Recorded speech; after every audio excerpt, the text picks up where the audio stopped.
بەڕێزان سلااوتەن لەبێ من محەممەد جەباری خۆشحاڵ و بەختەوەرم جارێکی تر لە چوارچەوەی پرۆگرامی بە کوردی باوەی بەڕێز گەیشتمەوە. کاتێک باس و گفتوگۆ لەسەر ئاین دەکرێت یەکسەر وابەستە دەکرێت با تونتیژیەوە، وەکەوەی وانیشان دەدرێت کەوا تونتیژی ئاین واتە ئاین هەڵگیری تەنیا تونتیژیە و بوارەکانی تریژیان بێ پشک بن لە تونتیژی. لە کاتێکە تونتیژی تایبەت نییە بە ئاینێکی دیاریکراو یاخود بە ئاین بە شێوەی گشتی، بەڵکو توندڕەوی لە جیناتی مرۆڤدا بوونی هەیە، واتە لەو ساتەی کە مرۆڤ لەسەر زەوی دەژی تونتیژی هاتۆتە کایەوە تا ئێستش بەردەوام و ڕەنگە تا ژیان ما بێ تونتیژی بە شێوەک لە شێوەکان بەردەوام بێ. بەڵام ئەوەی کە وا ئەکات کە مرۆڤ واتە مرۆڤ هەموو توخمەکانی باش و خراپیتیایە، بەڵام ئەوە ژینگە و پەروەردە و جۆری ژیانە کەوا دەکات مرۆڤ بەرەو کام ئاراستە بڕات، ببێتە کەسێکی باش یا خراپ، کەسێکی میانڕە و یا تونڕە. لەم ئەڵلقەی بەرنامەی بە کوردیدا هەوڵ دەدەین گفتوگۆ لەسەر پرسی تونڕەوی نەئاینی بکەین، واروها پێناسەی ئەو پرسە بکەین و هۆکارەکانی و لێکەوتەکانی تونڕەوی نەئاینی چین. بۆی زیاتر لەسەر ئەم پرسە ڕاوەستین لەگە زۆر بەڕێز مامۆستا عەبدوڕەحمان سیدیق لەو بارەوە تاوتوێی ئەم پرساکەین. مامۆستا سڵاو بەڕێز بێ، کاتی جامت باش بێ. زۆر سوپاس دەکەین.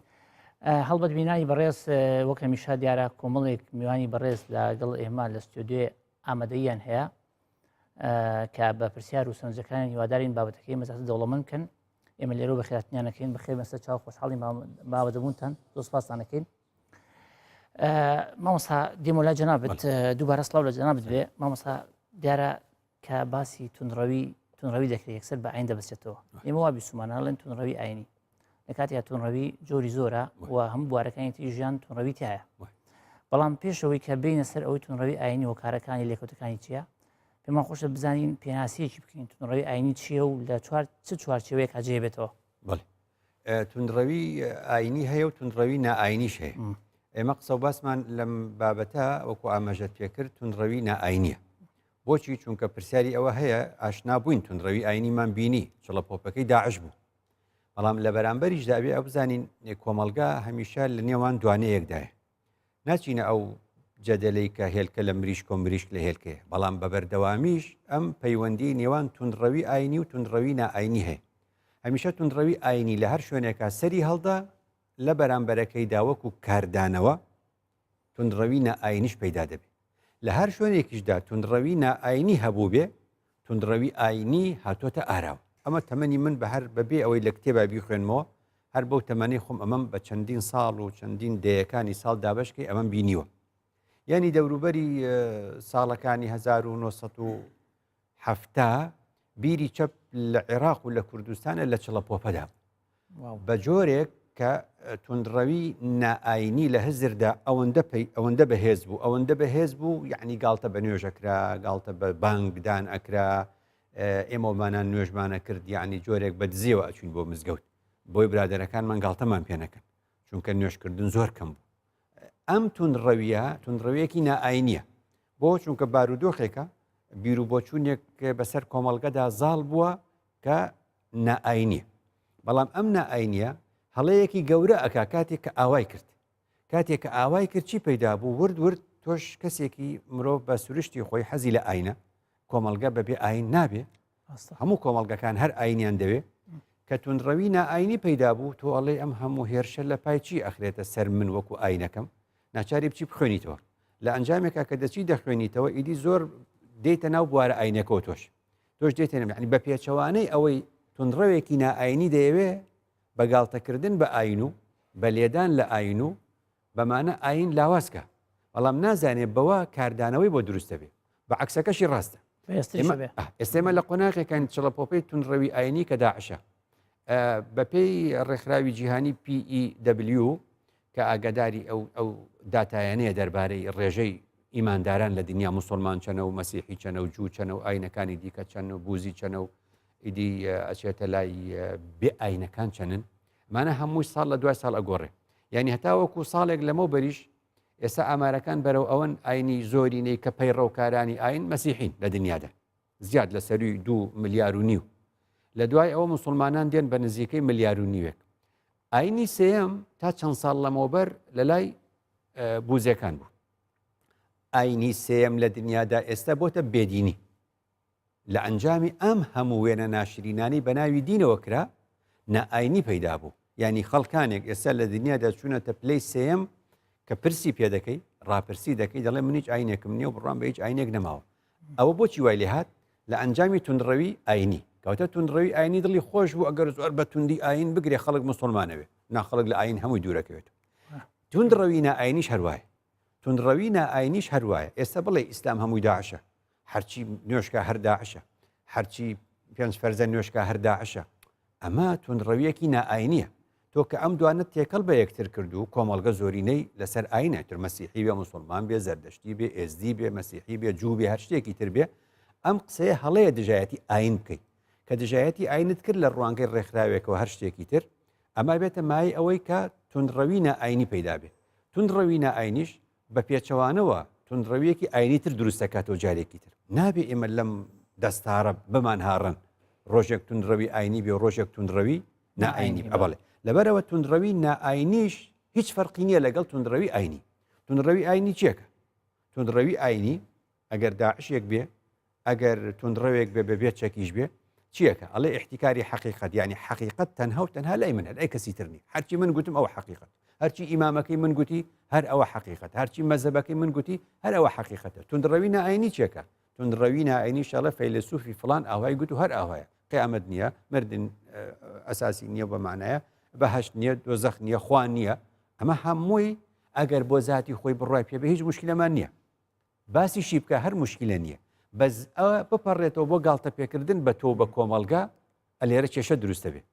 ئەو کاتە چەند تونڕەوی ئاینی ئاسایشی کۆمەلگا ئاسایشی کۆمەڵایەتی ئەخاتە خەتەرەوە تونڕەوی نائینیش بە هەمان شێوە کۆمەلگا ئەخاتە تووشی ئەو خەتەرەیەکە لەبەرەوە ئێمە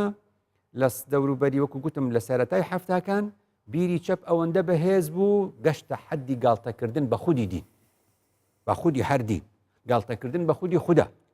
ئەم جۆرە تونڕەویە گەشتە چڵەپۆپە لە ئاستە سیاسەکەی کە یەکێتی سۆڤێتی جاران پازدە کۆمار بوو ئێستام گەنجانە نەزان چۆن هەڵۆشاوەتۆ لە نەوەتویەکە ئەو کاتە هەر پازدەی یەک کۆمار و پێوترە یەکێتی سۆڤێت ئەم یەکێتی سۆڤێتی جارانە 1 2 3 4 5 6 حکوومەتی چەپی فەرز کرد بەسەر ئەفغانستانە خەڵکی ئەفغانستان ڕاپەڕین لە نەتیجا یەکێتی سۆڤێت هات ئەفغانستانی داگیر کرد باش نییە تونڕەوی نائینی کە تونڕەوی نائینی پەیدا بوو ئەم تونڕەویە نائینی ئەفغانستانی گر ئەمریکا قۆستیەوە هات تونڕەوی ئاینی هێنا تونڕەوی ئاینی هێناوە بەرامبەر بەوە هەرچی عالەمە نردیان بۆ ئەفغانستان بە ناوی جیهادەوە اینجا دوای ئەوەی کە ئەوێ کۆتایی پێهات ئەم تونڕەوانە گەڕانەوە قاعیدەیان دروست کرد اینجا کۆتایی پێنهات ئەمانە هاتنەوە داعشیان دروست کرد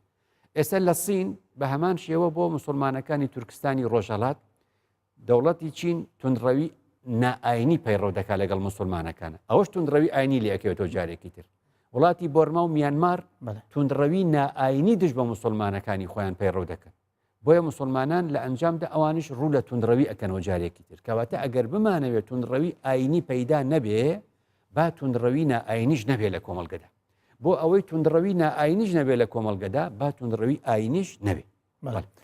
جوانە مامەسا بێگومان تونڕەوی نائینی دیارە لە خۆی و نایەتەکایەوە و بێگومان کۆمەڵێک ینی هۆکار هەیە فاکتری جاجا هەیە کەواتەکە بێتەکایەوە ئەتوانی ئێمە دەستشانی فاکتەرەکانی ینی سەرهەڵدانی تونڕەوی نائینی بکەین لە کۆمەڵگایە بەڵێ بە پلەی یەکەم تونڕەوی ئاینی و نائینی بریتە لە قبول نەکردنی ئەوی دیکەی بەرامبەر قبول نەکردنی ئەوی دیکەی بەرامبەر ئەگەر نا خدای گەورە فەرمووی بە خەڵکی بڵێن لەکم دینوکم وەلیەدین هەرکەس لەسەر دینی خۆی ئیدێمە مشکلەمان بۆ دروست نابێ و گرفتمان بۆ دروست نابێ کەواتە بە پلەی یەکەم تونڕەوی ئاینی چییە تونڕەوی ئاینی ئەڵێ هەمووتان ئەبێ بە ڕەنگی من خۆتان ڕەنکەن هەمووتان ئەبێ بە مەزهەبی من خۆتان بەڕێوە برن هەمووتان ئەبێ بە ستایلی من بێ ئەوەی لەم ستایلە دەرچێ بدعایە ئەوەی لەم ستایلە دەرچێ کافرە ئەوەی لەم ستایلە دەرچێ منافقە ئەوەی لەم ستایلە دەرچێ زەندیقە ئەم دەستەواژانە لە نێو کۆمەڵگەدا برە و پێئەدا تەنها و تەنها پێی وایە کە احتیکاری حقیقەتەکە حقیقەت لای ئەوە اینجا لە ئەنجامە بەرامبەر قبول ناکە کە بەرامبەری قبول نەکرد ئەم حاڵەتە ڕوەت لەبەرەوە تونڕەوە نائینەکەش هەروایە تونڕەوی نائینیش کاتێک کە ئەو دوای بیر و ڕاپێچەوانەکان قبول ناکە تونڕەوی نائینیش وەکو داعش وایە چی ئەکات کۆمەڵگە دابەشی دووەکە داعش چی کرد خودی ئاین خدا پێمان دەڵێ بەلای کەمەوە تەماشای قورئان کەی لە قورئانە بەلای کەمەوە هەر وەکو ڕەنگ قورئان ئاماژەی بۆ 6 ڕەنگ کردووە لە قورئانە وەک پێمان بڵێ لە 6 ڕەنگ کەمتر نییە یعنی ئەوە هەروە بەناو هاتووە ئەژنا ڕەنگی تر و لە پەلکە زێڕینە و لە مەوشور و لە هەموو ئەوانە لە ئاوێزەدا دەیبینین حوت ڕەنگەکەی نێو تیشکی خۆر کەواتە وەختێ تیشکی خۆر بێڕەنگ یا سپی خۆیان وێنێ بەڵام لە نێویدا حوت ڕەنگ خۆی حەشارداوە ئەم مختلفون ئەلوانها کەذالیکە خوددا پێمان دەڵێ خوددا دنیای لەسەر فرەڕەنجی و فرەدەنگی دروست کردووە کە داعشێک دێ بە تونڕەوی ئاینی دنیا وەکو ئاڵاکەی داعش ئابێتە ڕەش و سپی یا ڕەش یا سپی من سپیم تۆ ڕەشی ئەڵێ تونڕەوی نائینیش وایە تونڕەوی نائینیش بە هەمان شێوە دێ ئەم جاڵێ من سپیم تۆ ڕەشەکەی من سپیم تۆ ڕەشەکەی کەواتە ئێمە هەردووشی بۆ ئێمە گرفتە کەواتە لە ئەساسا چی بوو تونڕەوی نائینیش وەک تونڕەوی ئاینی دنیای دابش کرد بەسەر دوو بەرێ بنلادنیش هەروای دەگوت بنلادنیش کاتی خۆی وای دەگوت تونڕەوەکان هەروایان گوتوە لەوە دارالحەرب ئەوە دارالئیسلامە ئەو شوێنەی کە ئەوی تایە ئەوە دارالئیسلام وەکو داعش دەیگوت بەس موسڵ و ئەمبار و سەلاح الدین ئەوە شوێنی ئیسلامە باقیەکەی هەمووی کافرە وانە واتە تونڕەوی ئاینی سەرەتاکەی لەوە پەیدا بێ تونڕەوی نائینی خاڵی دووەمی لەوە پەیدا دەبێت کە پێکەوە ژیان نازانێ ئێمە بە ئارەزووی خۆمان نەهاتوینەتە ئەمبوونەوەرە وەک ئەو هاتوۆتە ئەمبوونەوەرە و لەگەڵ ئێمەدا یعنی ئێستا تونڕەوێکی ئاینی بێنی و تونڕەوێکی نائینی بێنی لەم کوردستانە و لە هەر شارێکدا بە بێویستی خۆیان لەم کاتە لە دایک بوونە ئەوە ئیرادەی خوددایە کام ئینسانە لەم کاتە لە لەم شوێنەدا لە دایک بوویتە خوددا دەڵێ پێکەوە بژین ئەو پێی وایە پێکەوە ژیان ینی تەنازول هەموو تونڕەوە ئاینەکان ئەڵێ من تەنازول ناکەم ئەڵێ بابە تەنازول مەکە پێکەوە بژین بابە ئەوی تریش دەڵێ تونڕەوی نائینی مەکە دەڵێ من تەنازول ناکەم خۆ مە شەڕ نییە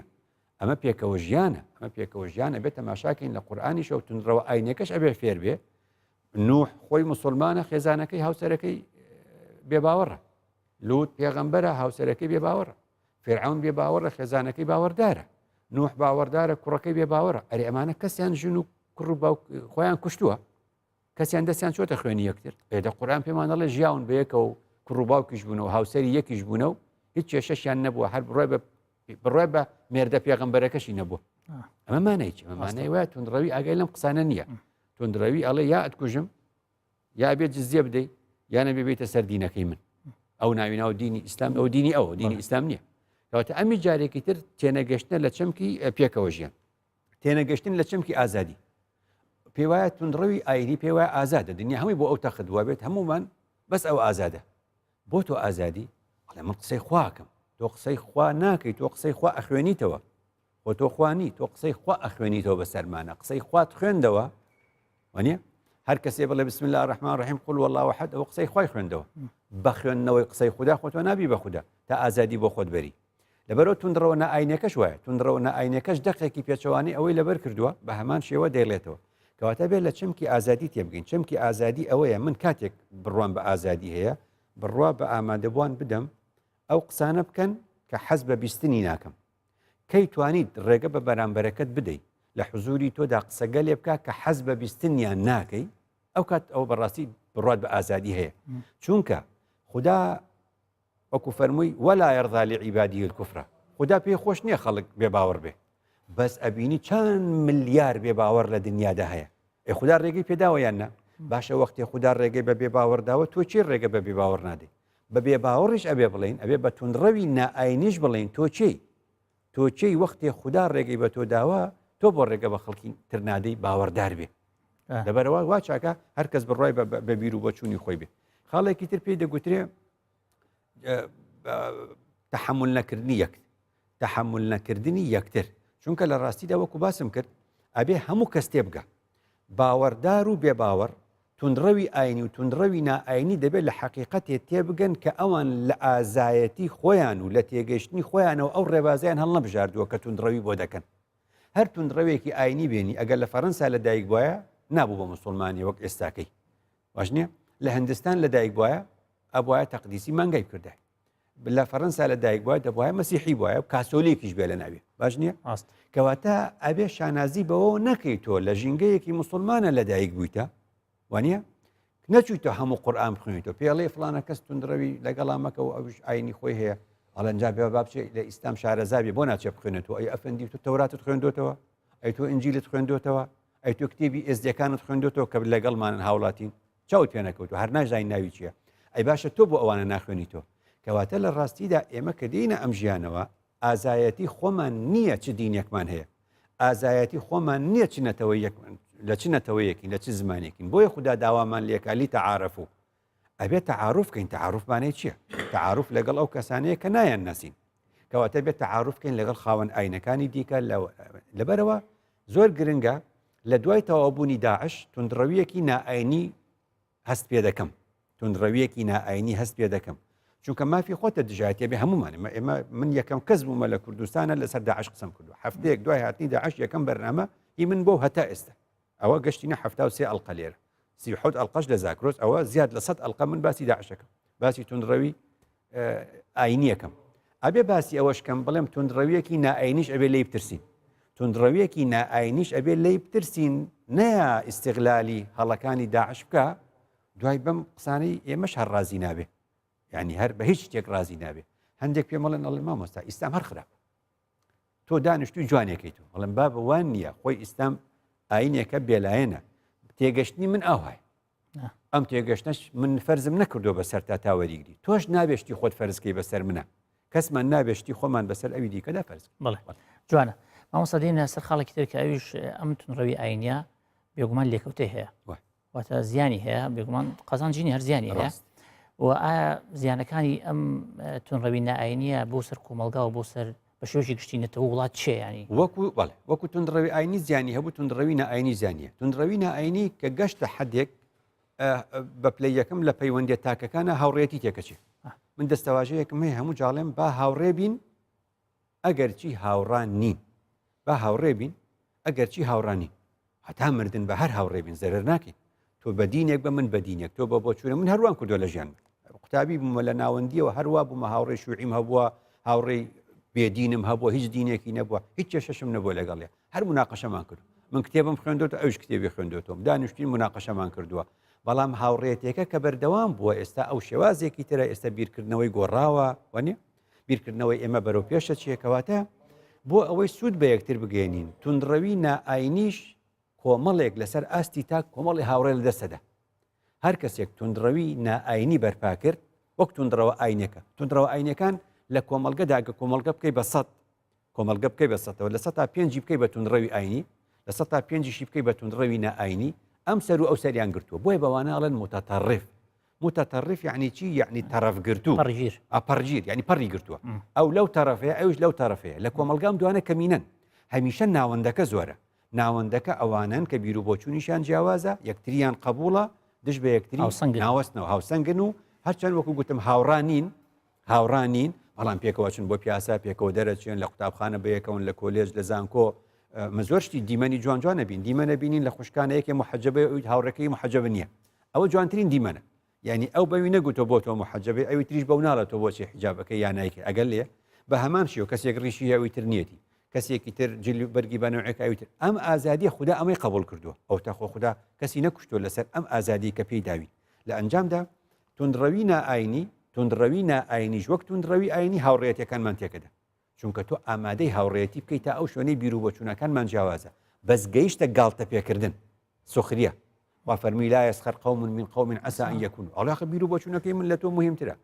حتى خواڵێ باواش بێ لا يسخر قوم من قوم عسى أن يكونوا خيرا منهم با تۆ لەویش باشتر بی دینی ئیسلام دینێکی عەزیمە و گەورەیە و ئاخ من مسلمانم ئەو لە دووە وانییە حتى دینەکەی تۆ باشتریش بێ دوای دەژار هەردووتان هەر ئینسانن لەبەرەوە بە پلەی یەکەم توندڕەوی ئاینی و توندڕەوی نائینی هاوڕێتی تێکەدا لەسەر ئاستی تاک لەسەر ئاستی خێزان ئێستا شێشەمان بۆ دروست بووە زۆر ئاگادارم ئێستا لەسەر ئاستی خێزانە لە ئەنجامی دوای تەوابوونی یعنی لەگەڵ ئەم بارودۆخەی داعشە زۆر هەیە لە هاوسەرەکان بە تایبەت پیاوان لە ئەنجامی ئەمەی کە بینیان لە داعش وازی لە نوێژێنەوە ئازادە خوش ئازادی پێدا و ئازادە گاڵتە بە دین دەکات گەشتە حەدی گاڵتە کە گاڵتت بە دین کرد تۆ مانەی بوویتە فەرقت نەبوو لەگەڵ ئەو داعشەی لە مووسڵ نایەڵێک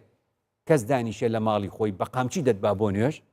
فەرقی نییە لەگەڵ توندڕەوێکی نائینی کە نێڵێ خێزانەکەی نوێژ بکە بڵێ نوێژ بۆ چیەکەی نوێژ بۆ عەرەبەکەی نوێژ بۆ چی ئەەکەی ئەم نوع قسانە پێیا بووە ئێ باشە تۆ وەکو داعشەکە نەیهێشت وەکو داعشێک خێزانەکەی ڕەشپۆش کرد یان جلی ڕەشی کردەبەر منەقەبەی کرد چاویشی نابێ دیار بێ فەرقی چی ئەوی دیکەش کە کە کەوتە تونندڕەوی نائینی بڵێ بێت تۆش حیجابەکەت فرێدەی تۆش ئەبێ نوێژ نەکەی تۆش ئەبێ نەچی بۆ لای فلان تۆش ئەبێ وا فەرقی نەبوودیت ئاگەر لێ بوو کەواتە ئەمە شیرازەی خێزان تێکە چێ مناڵ هەیە لە بین زۆر لە ماڵەکان وایان لێ هاتووە یعنی ئەو پیاوە بەمانە کوردەکەی کە وەکو داعش نەکە ئازادی بە بەڵام من هیچ بڕوان بە دین نەماوە هیچ بڕوان بەخوا نییە بڕوان بە قیامەت نییە بەڵام تۆی هاوسەرم تۆی کوڕەکەم تۆی کچەکەم ئازادن بۆ خۆتان ئەڕۆن بۆ مزگەوت ئەڕۆن بۆ چۆ نوێژەکەن چێکن ئەوە ئازادی خۆتانە وەک حەزمان نەکرد تونندڕەوی ئاینی حەزەکەین تونندڕەوی ئاینی نەمێنێ حەزەکەین ئاینداریش بە کوڕ و کچی خۆی بڵێ ئێوەش ئازادن کەی حیجابەکەن بیکەن کەی قەنەعەتتان کرد بیکەن وانە کەی نوێژەکەن بیکەن ئەمان شێوەش ئەبێت تونندڕەوی نائینی نەمێنێ چکەمە کێشەمان بۆ دروستەکە ئاسایشی کۆمەڵایەتی تێکەدا ئاسایشی نێو کۆمەڵگەمان بۆ تێکەدا بۆیە زۆر گرنگە ئەمە لە ڕووی فەلسەفەشەوە ینی حیزبە سیاسەکان شەقامی کوردی شەقامێکی حیزبیە زۆر گرنگە حیزبە سیاسەکان ئەمە تۆخکەنەوە ئەم پێکەوە ژیانە لە بینی ئاینی و نائینی لە هەموو خەڵکەکان بپرسە لە هەموو کەسەکان بپرس هەڵێن پێنج حیزبەکە پێنج حیزب چێ ئەم پێنج حیزبی کە حکوومەتی دروست کردوانە دوانی ناوی ئیسلامی و سیانیشی ئیسلامی هەرپێوە نییە وانە بەڵام لە ئاستی ئەو تا حکوومەتیشان تشکیل کرد هیچ کێشیان هەیە بۆچی خەڵک تەماشای ئەوە ناکە بڵێ لە ئاستی سەرەوە ئەم حیزبانەوە تا بەیەکەوە ئەژین و سەردانی یەکەکەن وەنیە تۆ نابین حیزبی شوعی لەگەڵ هەموو ئیسلامیەکانە پەیوەندی باشە ئێمە شتێکی جوانە ئەی خێرە لە خوارەوە کۆمەڵگە بە یەکترە لێن ئەوە بێدینەوە ئەوە شوعی و ئەوە مارکسیە و ئەوە ئیسلامی و ئەم باسانە کەواتە ئەبێ وەکو لە ئاستی سەرەوە لە حیزبەکانە پێکەوە ژیانێکی حیزبی هەیە ناویان ناوە ململانەی سیاسی بیر و بۆچوونیشمان جیاوازە هیچ حزبێک لە دانیشتەکانە بەوی تر ناڵێ من حیزبایەتیم کردووە لە دانیشتنی حیزبیە هیچ حیزبێکی ئیسلامی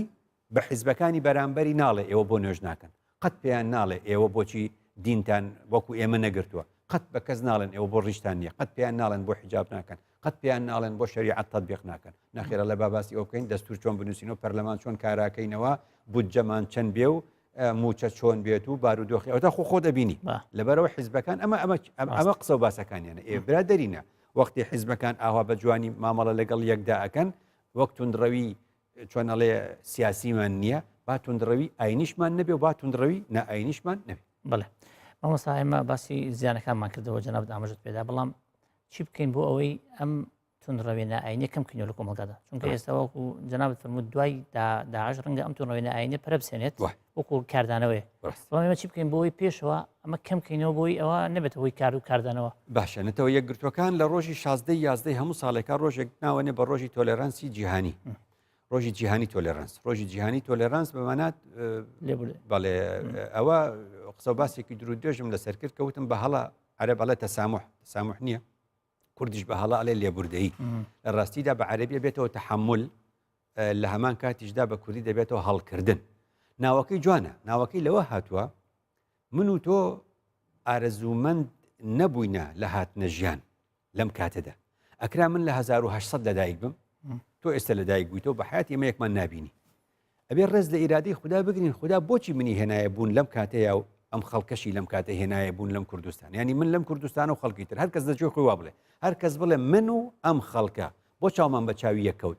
هەندێک ڕەنگە بڵێ وڵی خۆزگە من لە زمانێک بوومای ئەم فڵانە کەسێتیانە بووە ڕەنگە وا بڵێ مافی خۆشێتی بەڵام تازە چی بکەی هاتوویتە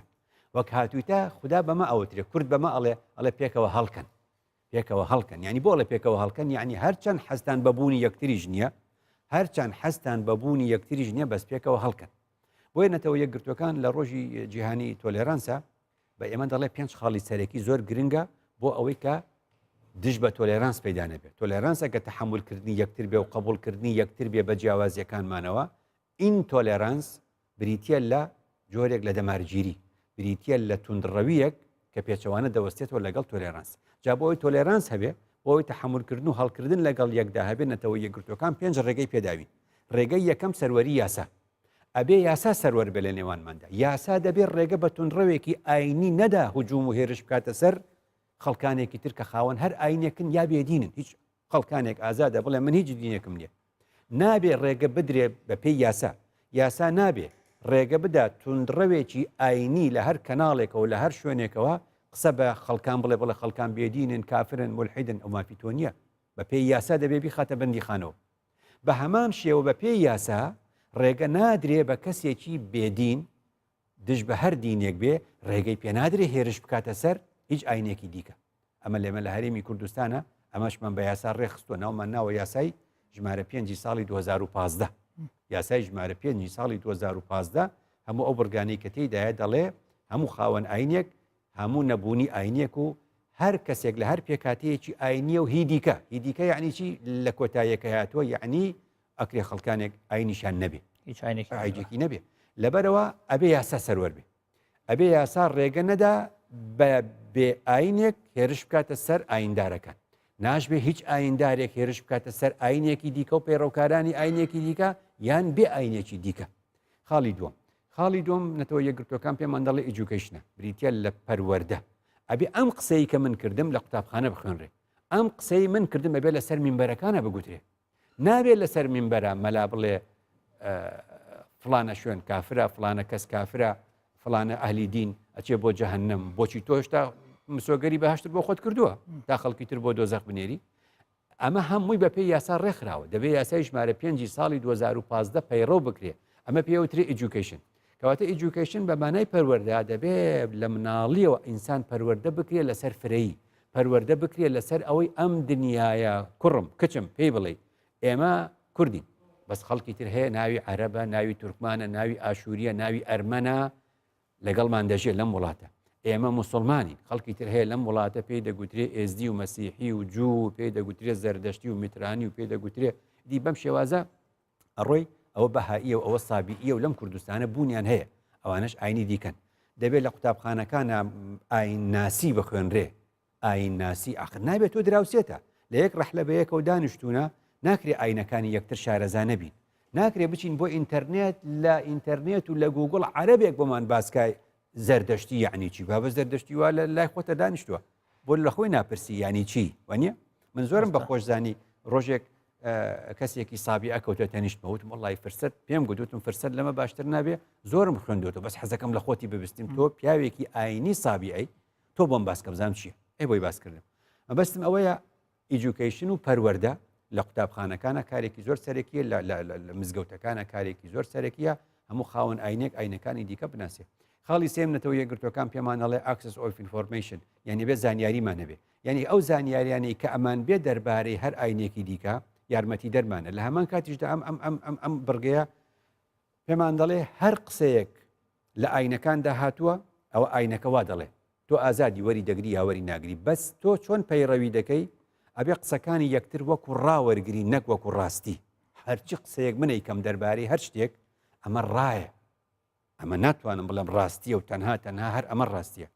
خەڵکی تریژ مافی خۆیەتی و ئەوی تریژ مافی خۆیەتی و ئەو هەموو کەناڵە قسە ئەکا و ئەو هەموو 720 گۆڤار و ڕۆژنامەی هەرێمە بۆ خۆی قساکە ئەو هەموو چل سەتەلایتی کوردستان قسەکە ئەو هەموو بەرنامانە قسەکەن کۆمەڵگە جوێی لێگرێ و تەماشایەکە و خۆی هەر تاچێک بڕیارەدا کام قسە باشە و کام قسە خزمەتمانەکە و کام قسە چۆنە و إلى آخره ئەمەش خاڵێکی سەرەکیە خاڵێکی تر جارێکی تر نەتەوە یەکگرتوەکان ئاماژەی بۆ کار لە ڕۆژی تۆلێرانسە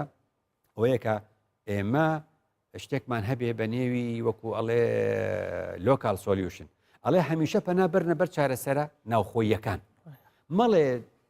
لە شوێنێکی ترا دوو ئاین شەڕیان کرد ئەوە چارەسەریان کرد ئەوە ئەزمونە ئەوان ئاوا بوون ئێمە لە کوردستانی خۆمانە ئەبێ ئەزمموی خۆمان پەیڕۆکەین بۆی هەمووشە ناو تێگەشتنی کوردانە لە ئاین تێگەشتنی کوردانە لە ئاین ئەنجامە لە ڕاستیدا پێمان دەڵێکە تێگەشتنی کوردانە لە ئاین زۆر خزمەتی کردوین تا ئێستا ئێمە زۆر جارێکێک لێمانە پرسی ئەڵێ ئەرێ هیچ ڕوویداوە ئێوە ئەترسن وانە هیچ ڕوویداوە بەڵێ ڕوویداوە چی ڕوویداوە ئەڵێم داعش گەورەترین مەترسی بوو کە هاتۆ بەسەرمانە لە دوای تەواوبوونی داعشش ئاسەوارەکانی هەر ئەمێنێ شەڕی فکری داعش هەر ماوە چونکە داعش شتێکی نەچاندووە داعش لە ئاسمانەوە نەکەوتۆتە خوارەوە لە نێو خۆمانەوە دەرچووە کۆمەڵە داعشێکی بێدەنگمان هەیە کۆمەڵە داعشێکی بێدەنگمان هەیە کۆمەڵە داعشێکمانێ لە پشتی ئەکاونتە ساختەکانەوە قسە ئەکەن نایەن ناسین چێن ڕەنگە دام و دەستگاکانی ئاسایش بزان بەس من و تۆ نازانین ئەوە چێ مەبەستمەوە بوو ئەمە زۆر گرنگە کە ئێمە چارەسەرمان چارەسەری کوردستانیانە بێ تێگەشتنمان بۆ ئاین تێگەشتنی کوردستانیانە بێ خاڵی کۆتایی نەتەوە یەکگرتوەکان ئەڵێ بچن بە دوای مەسەلەیەکە کە پێ دەگوترێ individual awareness یعنی بەمانایەکی تر هۆشیاری تاک یعنی عەقڵمان نەدەینێ دەستی هاوڕێکەمان عەقڵی خۆمان نەدەینێ دەستی فلانە کەس کەسیش عقلی خۆی نەداتە دەستی منیش یعنی چی ئەوەی کە ئێمە ئەم قسە و باسانەی کە ئەیکەین جۆ بگرین بخوێنینەوە بنووسین مناقەشە بکەین ئیتر خۆمان ئازادین بۆ خۆمان چ ڕێبازێک و چ ڕێگەیەک و چ تێگەیشتێک هەڵە بژێرین داوای لێ کردوونەتەوە یەکگرتوەکان کە هۆشیاری تاکمان هەبێ هۆشیاری تاک بۆ ئەوەی ئێمە ببین بە ژمارەیەک لە ژمارەکان ئێمە نەبینە سفرێ لەگەڵ یەکێکە یەکێک بۆ خۆی کردو بە یەک کۆمەڵێک سفرێکی ئەوێ تۆی ئەوێ بە سفر بۆی ئەو بێ بەدە دوو برادری ئەوێ بە سفر بۆی خۆی بێ بە سەد خۆی یەکە بێ بە سەد سێ برادری یەکا بە سفر ئەڵێ لە تەنیشتمەوە بۆستن بە قوربانی خۆی ئەو بێ بە هەزار بۆیە ئەڵێم گەنجینە خۆتان نەکەن بە سفری تەنیشتی هیچ یەکێک خۆتان نەکەن بە سفری تەنیشتی هەری یەکێک بە منیشەوە بۆ ئەوەی ئەبێ ئینسان خدا کەسی بە سفر دروست نەکردووە خدا هەموو کەسی بە یەک دروست کردو وەکو یەک بۆیە مامۆستا بەدیع زەمان سەعیدی کوردی بەڕەحمەت دوێ فەرمێ ئێمە کە بڵێن یەک یعنی جاران حەزەکەی هەتا مالانی هایە هەر بڕۆ چەند دەرەچی هەر یەک دەرەچی کۆتەمە ئەمە توندڕەوەکان وا دەکەن توندڕەوی ئاینی و توندڕەوی نائاینی دەڵێ هەمووتان وەکو من بن ئاخر ئەگەر هەمومان وەکو تۆ بین یەک کەڕە یەک جارانێک هەرە بینەوە بە یەک مامۆستا بەدیع زەمان دەڵێ خدا ئەمانەوێ ئێمە چی بین بەدیع زەمان سەعیدی کوردی دەڵێ خدا ئێمەی دروست کردو بۆ ئەوەی یەک لە تەنیشتی یەک بین بووین بە 11 یەکە کاتە یەک بەس یەک لە تەنیشتی یەک 11 یەک لە تەنیشتی یەک لە تەنیشت یەک 111 چوار یەک لە تەنیشت یەک 1111 بزان چەند زیادەکە کەواتە قیمەت و بەهای ئێمە کاتێ زیادەکە کە ئێمە لە تەنیشتی یەکەوە بین لە یەکدا نەتوێنەوە بەڵێ مامۆستا دەست خۆش بێ دیارە بەردەوام لەسەر گفتوگومان بڵام دوای ناوڕێک بەڕێزان لەگەڵ ما بمێنەوە دوای ناوڕێک و ئەگرینەوە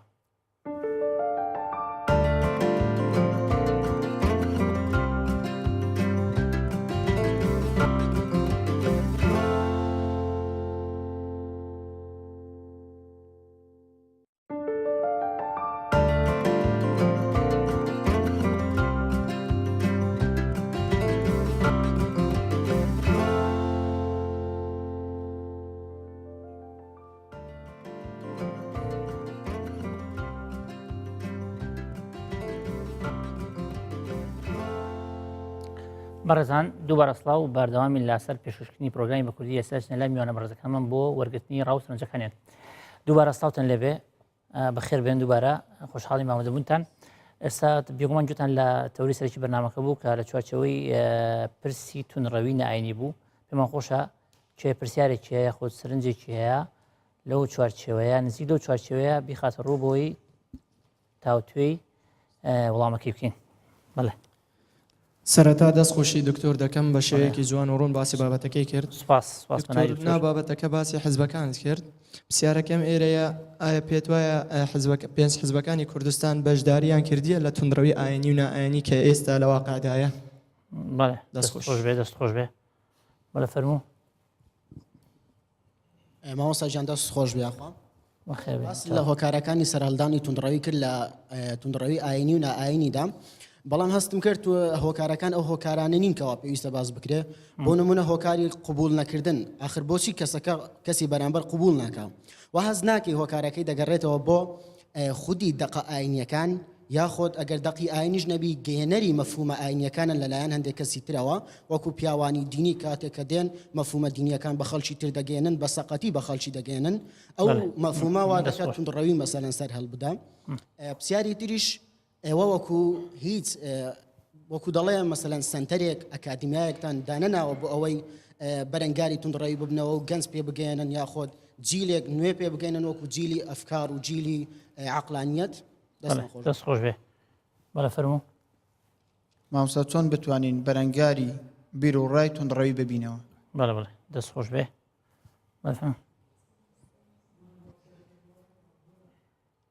بەخێراتی مامۆستا دەکەم یەک پرسیارم هەیە توندڕەوی لە هەموو کاتێکدا خراپە یان لە هەندێک جاریش باشە بەڵێ دەست خۆش بێ ئێستا چێن لێ مامۆستا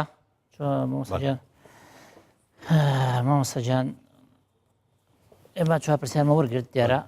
دواتر چین سەر وەرگرتنی پرسیارەکانی تر بەڵام ئێستا با لە پرسیار یەکەم دەست پێ بکەین بەڕێزە دیارە باسی حیزبەکانت کرد یەکێک لەو بەڕێزانی کە ئامادە بن دەڵێ ئایا حیزبەکان بەشدارن لە پەروەردانی توندڕەوی چ ئاینی چ نائاینی لەبەرەوەی لە هەرێمی کوردستانە یاسایی ژمارە 17 ساڵی 1993 حیزبەکان هەیە حیزبە سیاسیەکان هەر حیزبێک لە هەرێمی کوردستاندا کە بوونی هەیە بە پێی ئەو یاسایە مۆڵەت دراوە بە ئەزمون و لە واقعیشدا ئێمە حیزبی توندڕەومان نییە. حیزبی توندڕە و بەمانەی توندڕەوی ئیسلامی بێ و نەتەوەیی بێ و چەپ بێ، هەموو حیزبەکان چونکە لە چوارچێوە یاسادا کار دەکەن، توندڕەوی ئاینی و توندڕەوی فکری لە لای حیزبەکان لە هەرێمی کوردستاندا بەڕای من نابینرێ و بوونی نییە، چونکە بە پێی یاسا کار دەکەن، بە پێچەوانەی ئەوە کار بکەن، یاسا مۆڵەتیان لێ وەرەگرێتەوە. بڵێ مامۆستا هەر پرسیارێکی تر هەیە، ئەویش یەکێک لە میوانەکان کردیاڵێ بۆچی مەسەرەن جەناب دەڵێ یەکێک لە هۆکارەکانی ئەوەی بەرامبەر قبوڵ ناکە، هۆکاری چیە بەرامبەر قبوڵ ناکە؟ ینی ئایا خودی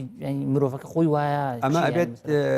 نەتەوە یەکگرتوەکان لە باسی ئیندیڤیدوال ئەوێرنس پرسیارێکەکە، ئەڵێ تۆ کەی دەرکەوتووە تۆ تاکێکی هۆشیاری؟ ئەو کاتە دەرەکەوێت کە تاکێکی هۆشیاری هۆکارەکانی توندڕەوی هۆکاری هەر کێشەیە کە ڕوویدا ئەبێت لە خۆت ئەڵێ ئەم پرسیارە لە خۆت بکە. سایتی ئینگلیزی نەتەوە یەکگرتوەکان لە باسی تۆلێرانسەواڵێ ئەڵێ ئەم پرسیارە لە خۆتکە، ئایا تۆ لۆمەی بەرامبەرەکەی هەمیشە هەڵەکە ئەخێتە سەر بەرامبەر؟ ئەڵێ بەڵێ. دەی ئەڵێ تۆ کەسێکی هۆشیاری تاکت نییە، چکە توندڕە و هەمیشە خۆی بەڕاستدانێ. توندڕە و کەسێکە هەمیشە خۆی بەڕاستدانێ، ئەڵێ ئەو شەڕە لە پایچی؟ ئەڵێ چونکە ئەو وای کرد. ئەوە بۆچی وابوو؟ ئەڵێ چونکە ئەو وابوو. ئەو لە بەرچی وابوو؟ چونکە ئەو وای گوت. ئەوە هۆشیاری نییە، چونکە ئەکسەر لۆمەکانی خستە سەر ئەوی دیکەی بەرامبەر. لەبەرەوە دوجار ئێمە هۆکارەکان زاتی بێەوە کۆڵێ خودی بێ یا بابەتی بێ هەر لەسەر مرۆڤەکەی حسابەکەن، وانە؟ من ئێستا هەر شتێ بڵێم باش بێ یان خراپ بێ، باشم وت ئەوە هەر لە باشی خۆمە ئێڵێم، ئەگە خراپم وت ئەوە هەر منم خراپم. لەبەرەوەن ئەگەر زیاتر لەمە بڕۆی لێکدانەوەی تری بۆ ئەکرێ، لەبەرچی ئەو باشەم گوت، وانە؟ چونکە باگراوندی من ئەو دقی باش خوێندوێتەوە، وانە؟ هەرموو جاوا دەڵێم، هەموو جا دەڵێم مادام 5,000 تەفسیری قورئان بە جوزئی و بە کولی هەیە، مانای وایە 5,000 بیر و بۆ چوونی جیاوازێ، هەر بەلای کەمەوە لەوێ. کەواتە ئەمێن بچینە سەر ئەو حاڵەتەی دوجار لە قورئانە سەنتەر ئینسانە، ئینسان سەنتەرە، بەمانایەکی بەمانای ئەوەی کە دوجار ئێمە قسە لەگەڵ ئینسانە دەکەین، ئەم ئینسانە توندڕەوە یا میانەڕەوە، ئەم ئینسانە باشەکە یا خراپەکە، لەوە زیاتر ئەوە ئیشی کۆمەڵگە، ئیشی کۆمەڵ ناسانە، ئیشی دەروون ناسانەشی بکات، سپۆڕەتی من نییە. بەڵێ مامۆستا هەر پرسیارێکی ترەکان، ینی دوو پرسیاری کردو. پرسیارێک ئەوەیە کە ئێمە پێویستمان بە ئەکادیمیایەک نییە بۆ جیدێک پێ بگوێنێ کە ینی هەموو هۆکارەکان، بەڵام دیارە ئەکادیمیایەک تایبەت بێ بەهۆی جەیەکی ناتوانڕۆ پێ بگوێنێ. تۆ خۆت ئاگال لێیە ئێستا من ئەمینداری گشتی کۆڕبەندی هزری ئیسلامی کوردستانم، ئەم کۆڕبەندە زیاتر لە 10 ساڵە بوونی هەیە، لەبەر ئەوەی ئێمە وەکو تاک یعنی ئەوانەی کە مامۆستای زانکۆن و بەشی زۆریشان لەلای ئێوەن لە کۆلێجی زانستە ئیسلامیەکان و هەموو هەڵگری دکتۆران و لەم بوارە دابش بوونە بەسەر زۆربەی شوێنەکانە قسەی باشەکەن، بەس وەکو بڵێ کەمتر خەڵک کۆڕبەندەکەی ناسیوە. جا هیوادارین ئینشەڵا لە خولی داهاتووی کاری کۆڕبەندی هزری ئیسلامی کوردستان خەڵکی وەکو ئەو گەنجانەش ئاشنا بکەین بە کۆڕۆ سیمینارێکی هەفتانە ئینشەڵا. بەڵێ جوانە. مامۆستا جەنابەت وەڵامی ئەوە دایەوە کە چۆن ئێمە بەرەنگار یەک هەوڵ بدەین کەمی بکەینەوە توندڕەوی نائاینی یا توندڕەوی ئاینی. ئێمە چۆن یەکێک لەوانە پرسیارەکە کە چۆن بتوانین بەرەنگاری توندڕەوی ببینەوە بە شێوەیەکی گشتی، چۆن بتوانین؟ وتمان یانیمە باسی 5 خاڵمان کرد کە یەکیان وتمان یاسایە و تاگەشتنی چارەسەری نێو خۆی و تاگەشتنی هۆشیاری تاک و تاگەشتنی دەستخستنی زانیاری دەربارەی دەوروبەری خۆمان و هاتینە سەرباسی پەروەردە. ئەم 5 خاڵە 5 خاڵی زۆر سەرەکین دەکرێت لە قیدیکەی لێ بێتەوە لە کاتی چارەسەرکرد. بەڵێ مامۆستا پرسیارێکی تر هەیە، یەکێک لە ئامادەکان پرسیارەوە کە ئالا توندڕەوی لە هەموو حاڵێکا بۆ مرۆڤ باشە یان هەندێک جار باشە هەندێک جار خراپە، هەموو کات توندڕەوی خراپە؟ پێناس و پێوەر، هەتا پێناسێکی توندڕەوی نەکەین، هەتا وەکو پێوەرێکیشی بۆ دانێنی نەزانی، وەکو شتێکەڵێ ئەم شتە کێشی چەنە کەمە یا زۆرە، ئەبێ بچینە سەر تەرازوو باسی لە تەرازوو ئەوە دیقەت بێ، ئەم شتە درێژە یا کورتە، بە هەمان شێوە. وشەی توندڕەوی جیاوازە لە یەکێک بڵێ خۆ باشە ئەگەر تۆ ڕەوکردن یعنی ڕۆیشتن، ئەگە بە توندی بڕۆی ئامانجەکەت باش بێ، ئەو شەر خراپە، چونکە بۆچی ئەو کاتە خوددا ئەمەی ناونە ناوە توندڕەوی، خوددا ئەمەی لە قورئانە ناوناوە بە سورعەت.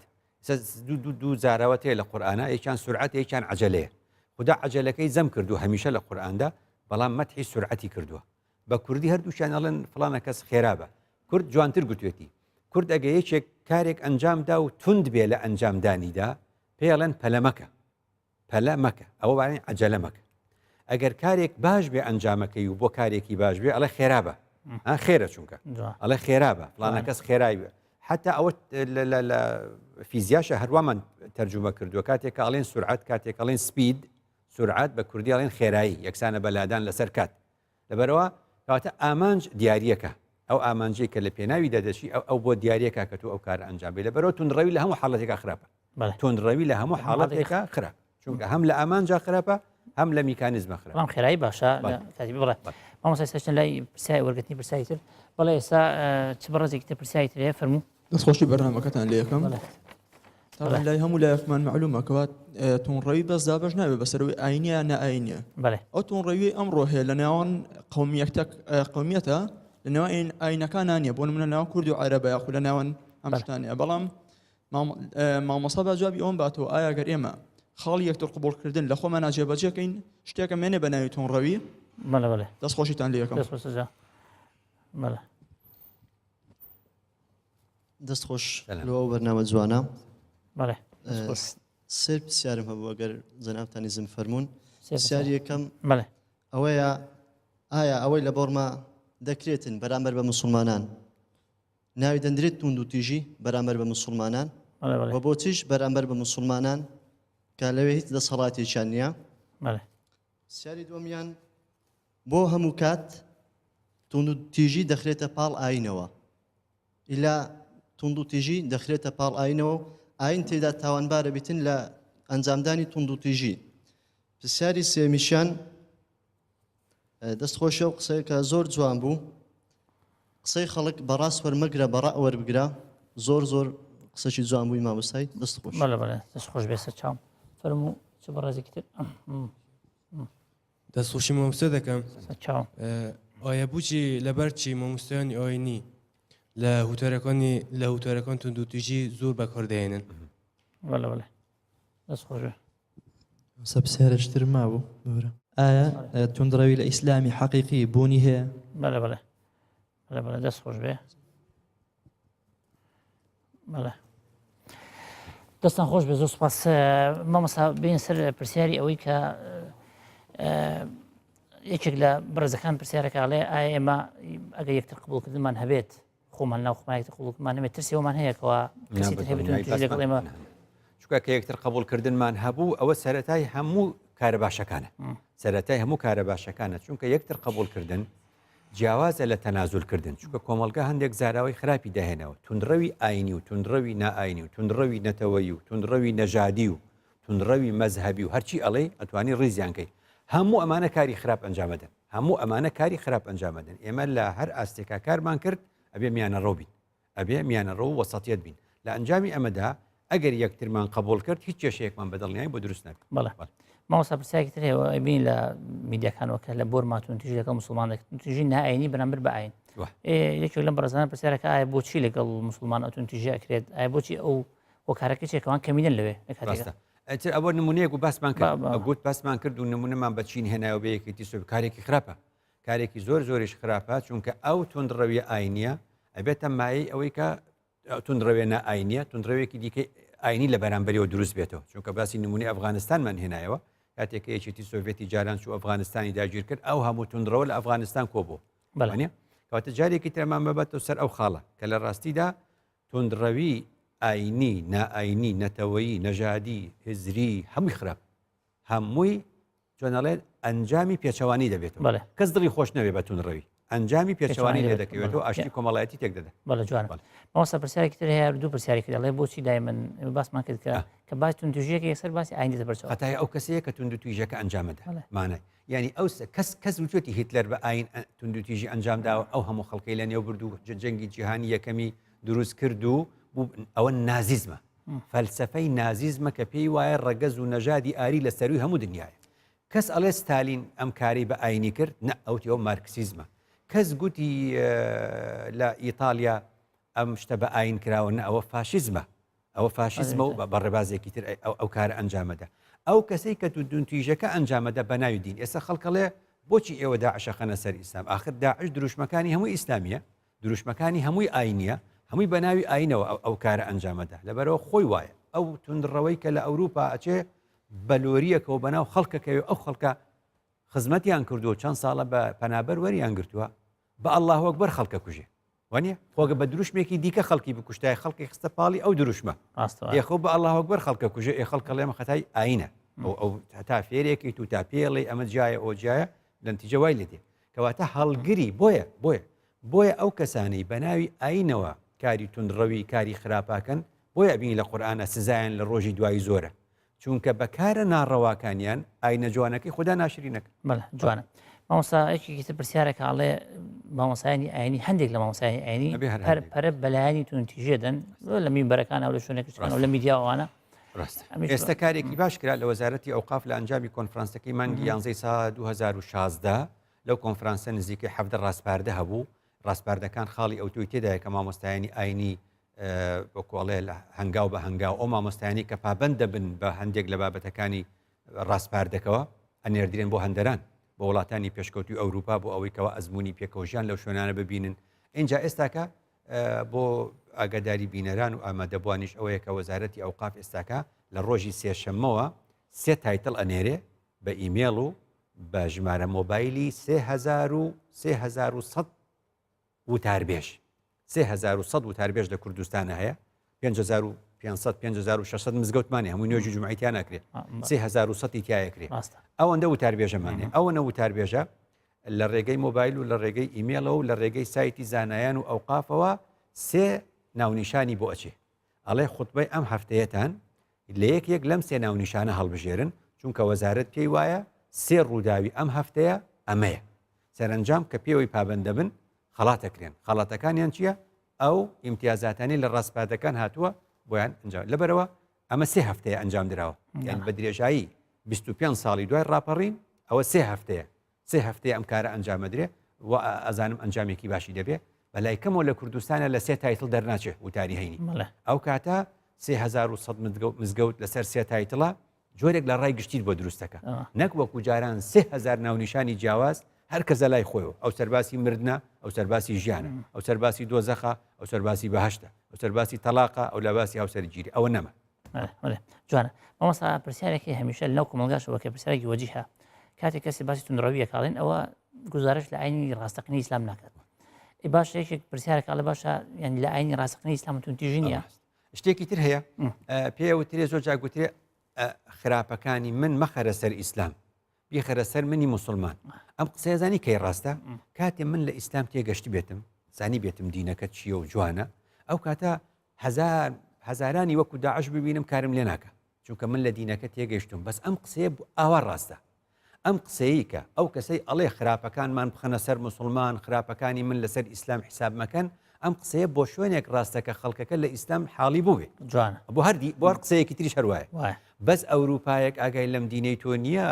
وەکو تۆش هیچت پێنەوت و نەی خوێندۆتەوە ئەو سوزانێ ئەو ئەبینێ ئەمە مسلمانەکەی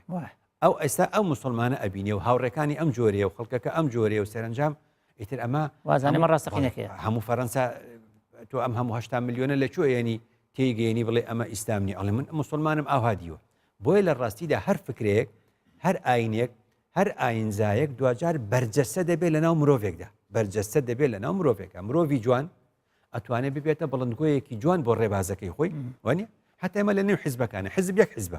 ئەڵێن فلانە کەسی نێو ئەو حیزبە فلانە ناسی ئەڵێ بەڵێ الله ئینسانێکی زۆر باشە ئەی فلان ئەڵێ نا ئەڵێ خۆی یەک باشە ئەو دوو کەسە پەروەردەی یەک پەیڕۆ پرۆگرامن بۆچی ئەویان باشە لای خەڵک ئەویان بۆچی ئەویان دەنگ زۆرە هێنێ ئەویان کەمترە هێنێ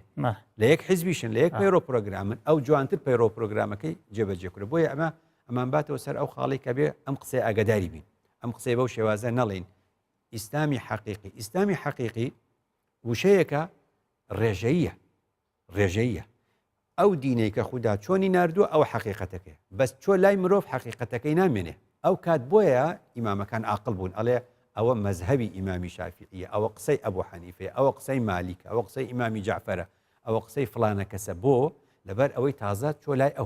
ئەو کاتە ئەڵێن ڕای مامۆستا فلان چاکە ڕای ئەوی دیکە چاکە تێگەیشتنی فلان بۆ ئاین چاکە تێگەشتنی فلانە کەس بۆ ئەو ئاەتە جوانترە تێگەیشتنی فلانە کەس لە ڕووی فقی بۆ ئەو ئاەتە باشترە بۆ ئێمە دی چۆنی لەهات کەواتە دوجار ئەوە هەر مرۆڤە دین ناشرینەکە یا جوانێکە ئەوەی دین جوانەکە هەر مرۆڤە ئەوەی دینیش ناشرینەکە هەر مرۆڤە خودداش لەسەر ئەم حاڵەتە سزا و پاداشمانە بەڵێ دەست خۆش بەمە سایساش و لای میوانەکەم زانین چێتە پرسیاری هەیە پێم خۆش و بزانم چێتە سەرنج یا پرسیارێکی لەسەر ئەکان بەڵە فەرموو پرسیارەکەم ئەوەیە پێغەمبەر دەفەرمێ لە یەکێک لە حەدیثەکانی اختلاف الأمة رحمة باشە یەکێک لە هۆکارەکانی برێ ئەو تونند و تیژەی کە لە ناو کۆمەلگای ئەجە ئاینیە یاخود نائینیە هەیە ئیختیلافە خاصەتەن لە ناو ئاینەکەی باشە ئیختیلافێک بیا هاتون و تیژی و بە دوای دابێنێت چۆن ڕەحمەتە بڵێ ئەو پرسیارەکەم دەستخۆش بەڵێ دەستخۆش بێ بڵێ کەسی تر پرسیاری هەیە خۆسەرنجش هەیە بڵێ نیە بەمەسا بابینە سەر ئەم پرسیارە مەمەسا ئەمە دیارە باسی حەدیثێکی پێغەمبەر صلی الله علیه و سلم کە خلافی ئومەتی وەکو جۆر لێبوو بەڵام کاتێک ئەم اختلافە بووەتە نیزاع و کێشە ئەوە لە اختلافی نەگەشتین وەی خوا لە قورئانە دوو دەستەواشی تری لێک جا کردەوە وای گەورە لە قورئانە فەرمێ وەلەهو اختلاف الليل والنهار اختلاف بمعنى خلفه يعني شتێک جێ شتێکی دیکە شتێک جێ شتێکی گرتەوە يعني ئەو کاتی وەلەهو اختلاف الليل والنهار يعني خوا سبحانه وتعالى چی داناوە شەو ڕۆژی داناوە ئەو کاتەی لای تۆ ڕۆژە کە ڕۆژ ئەڕوا و شەو دێتە جێگەی خلافەتی کردو یعنی چی هاتە جێگەی بوو بە جێنشینی شەو بوو بە جێنشینی ڕۆژ بەڵام ڕۆژی لە نێو نەبرد دوای 12 سەعاتی دیکە ڕۆژ ئەبینیتەوە جارێکی دیکە کەواتە خوددا پێمان دەڵێ اختلاف بریتیە لە دووشتی جیاواز کە یەکتر لە نێو نابن بۆیە خوددا فەرمووی ما ترى في خلق الرحمن من تفاوت تفاوت فوتکردنی ئەوی دیکەیە ئەوی دیکە ئەوی تر لە نێوە بە خوددا ئەمەی دروست نەکرێ بەم شێوازانە خوددا فەرمووی ولا تفرقوا نابێ اختلاف بگاتە حەدی فرقە زۆر گرنگە لە هیچ مەسەلەیەکە من و تۆ لە هیچ مەسەلەیەکە متفق نەبین بەڵام دوجار هەر هاوڕین بە هەر هاوڕان نەبین جوانە کەسی ترێسا پرسیارەیە پێم خۆشاگەر کەسێک پرسیارێکی هەیە خۆسەرنجێکی هەیە بەخێرات نیوەساکەم سپاسێکی بەپایانمەیە بۆ قسە جوانەکانی لوتفی نوان ڕای من ئەوەی ماوسە چۆن مامەڵە لەگەڵ ئەو نوسوسانە بکەین کەوا خۆی مانای قبولکردنی یەکتری تێدا نەبێت کە بگەڕێنەوە نووسگەلێکی زۆر ئەبینی بەڵێ دەست خۆش بێ بڵێ مامۆستا ئەوش یەکێک لەوانە پرسیارەکە کە ئێمە کێشەمان لەگەڵ دەقایە دەرەو دەقەیان کە لە پوری ئیسلامیە کە ئێمە دیار لە ناو کۆمەلگا بە دەقش حساب کراوە بڵین کە ناتوانێت یەکتر قبول بکە یاخود بە هەڵ لێ تێگەن کە ناتوانێت یەکتر قبول بکە ئەوە چۆن یانی ئێمە مامەڵە لەگەڵ دەقام بکەین ڕاستە لە پاڵ ئەو سەردانانی کە بوون بە هەندێک چۆن لە ساڵی 2023 سەفەری ئەمریکام هەبوو لە سیمینارێکە ئاوا بوو دەربارەی پێکەوە ژیان ئامادەبوویەک ئەو پرسیاری لێکردم گوتی ئەو ئاەتانەی تۆ باسیەکە یا ئەو باسی پێکەوە ژیانە لە قورئاندا بوونی هەیە بەس ئەو هەموو ئاەتی قەتل و قیتالەشت دیوە لە قورئان ئەوە چی لێکەی پرسیارێکی ڕەوایە ئەو پرسیارە پێمان دەڵێ ئەبێ قورئان تەصنیف کرێ ئاەتەکانی یعنی هەرچی ئاەت لە قورئاندا هەیە لە سوورەتی ئەنفال و لە تەوبە و لە چی و لەمانی کە باسی قیتال و ئیعداد و ئیستیعداد و ئەم بابەتانە گشتی کۆ ئەەکەیتەوە ئەیدی بەچێ ئەیدی بە وەزارەتی پێشمەرگە ئێران ئیدا بە وەزارەتی دیفاع ئەمریکاش ئەو بابەتانەدا بە وەزارەتی دیفاع کەواتە تۆ لە سەرباز و لە ئەفسەرەکانی خۆت ئەتەوێت تونند و تۆڵ بن واعدوا لهم ما استطعتم من قوة طبعا بێنەوەویشی دیتە کە هەموو دەوڵەتەکان ئەمەیان داوە بەچی ئەمانە کەواتە ئەو ئاەتانە ئەبێت تەصنیف کرێ نابێ ئەو بێنی بۆ فەرد ئەوە ئیشی من نییە بچم چەکەڵگرم کەواتە کەی بووی بە پێشمەرگە اینجا پێتەڵێن ئازابە چەک ئاوا بەکارهێنرێ ئەوە بەکارهێنرێ لەگەڵ دوژمنە ئاوهابی ئەسیرەوە بێ بوو بەو حاڵەتە لی دەرچووی تۆ ئەحکامانە واز دێنی بووی بە مامۆستای ئاینی تۆ بەس ادعو إلى ربك بالحكمة والموعظة الحسنة تۆ حەقت بەو ئاەتانەی ترەوە نییە تۆ بەمیان کارەکەی کەواتە ئاەتەکانی قورئان بەشێکی بۆ تاکە لە بینی تۆ خودای خۆت نوێژە عیباداتە بەشێکی بۆ تەعاملە لە بینی خۆمانە بەشێکی دیکە تەعاملە لەگەڵ دوژمنی داگیرکرد کە دێتە سەرت ئەوە ئەچێتە شوێنێکی تر بەم شێوازە ئاەتەکان تەصنیفە بێ ئەو کاتە ئەگەر هەمووی بێنی بۆ خۆت بڵێ ئەمە هەمووی من جێبەجێیەکەم داعش لێ دەرەچێت بەڵێ مامۆستا ئێستا چێن لای میوانەکان بۆ وەرگرتنی پرسیارێکی تر بزانین لە سەرا چوارچەوەی بابەتەکە بەڵام فەرموو چیتر پرسیارێ بەخێر بێ دکتۆر جان سەرچاو پرسیارەکەمە بوو ئەمە باسی یعنی توندتیژی ئاین و نائینەکان و توندتیژی اختلافەکان مەذهبەکان و توندیشی لەناو سیاسی لەوانەیە هەبیان ئێستا نەمابیان هەوڵ دێ سەرکۆنە بکرێت ئەمما توندتیژی کۆمەڵایەتی چ توندتیژێکی یعنی ناو کۆمەلگای بەرهەم دێنی ینی دیژی مەسەڵەن توندتیژی لەناو کۆمەڵایەتی دەست پێ دەکا دەگوازرێتەوە لەناو ئاین و نائین ناو سیاسی یان ئەوە کاریگەری کۆمەڵایەتی چ چند و تیژێکی بەرهەم دێنی دەست خۆش بێ